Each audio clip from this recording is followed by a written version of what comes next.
Hey guys, and welcome back to the show. Me and my friend Alice from Video Game Close-Ups decided to get together and do a top 5 most anticipated games of 2016 video. You can check out her choices in the description below the video. Right, so that's enough babbling. Let's get to it.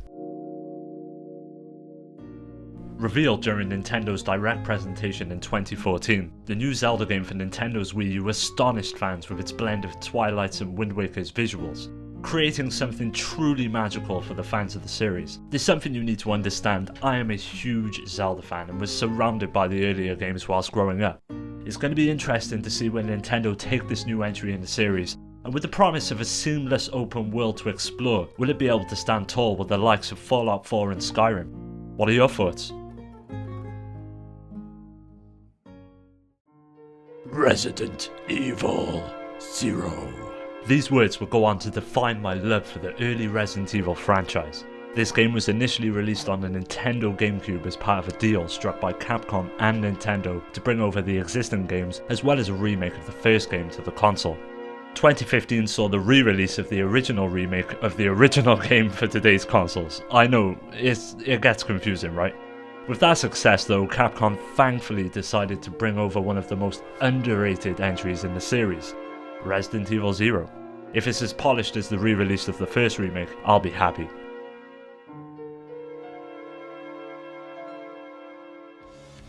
With the franchise's future in question due to Capcom's financial state, many were uncertain if we would eventually see another iteration of the iconic fighting game franchise. Insert Sony into the equation and now Street Fighter V will be with us in a couple of months, with the early impressions from the beta being positive and the game's mechanics reminding me of the Street Fighter Alpha era. I am totally on board with this one.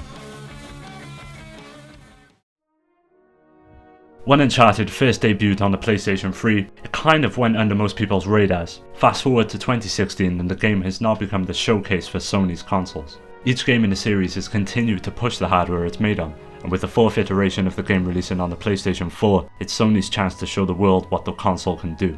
Judging by the gameplay that has been released so far, I'd say we have a lot to look forward to. Ever since seeing No Man's Sky back in 2013, I've become increasingly intrigued by its premise. The ability to go anywhere in the universe with no limits or end, and how all of this will relate to the gameplay and purpose of the game. Details are still sparse about what we will actually be doing in the game when it finally releases, but rest assured, I'll be sure to pick this one up, as should you. Make sure you subscribe and stay tuned to that video game show to stay up to date on what we're doing. As always, take care.